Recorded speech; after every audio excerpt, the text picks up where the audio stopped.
Now let's summarize some elements of dynamic programming.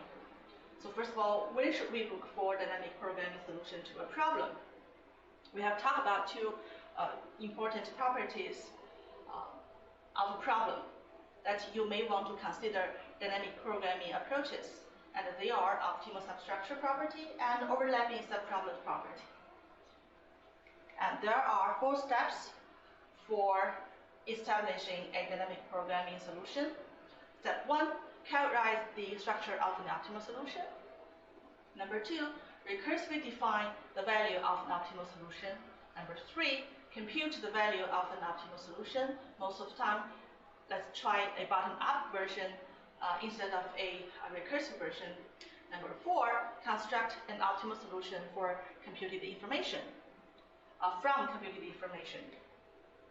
2 factors decide the running time of a dynamic programming approach: the number of subproblems and the number of choices for each subproblem. Okay. Let's make a comparison between divide and conquer and dynamic programming. So first of all, both of them are recursive in nature. Both of them combine solutions to subproblems into a solution of the original problem. However, the way they consider the partition is different. For divide and conquer paradigm, we're looking for even partitions. Okay? Dynamic programming, we consider an optimal solution as a sequence of choices. So then we make a choice and see what is the remaining subproblem. Okay? Also, for overlapping subproblems, they are very different. Divide and conquer don't share overlapping subproblems, but for dynamic programming, yes. And dynamic programming is primarily for optimization problems, whereas divide and conquer is not. And also, the dynamic programming needs the problem satisfy the optimal substructure property to establish or to develop a recurrence. And for preprocessing, for divide and conquer, sometimes we do pre-sort some values in order to have a better partition. But for dynamic programming, because the problem is more complicated, so we don't usually have pre-processing step. And then top-down implementation versus bottom-up implementation. For divide and conquer, most of the time we have top-down implementation. But remember the example we gave for merge sort? For some divide and conquer algorithms, when the subproblems are independent of the instance, we can have a bottom-up incremental implementation as well.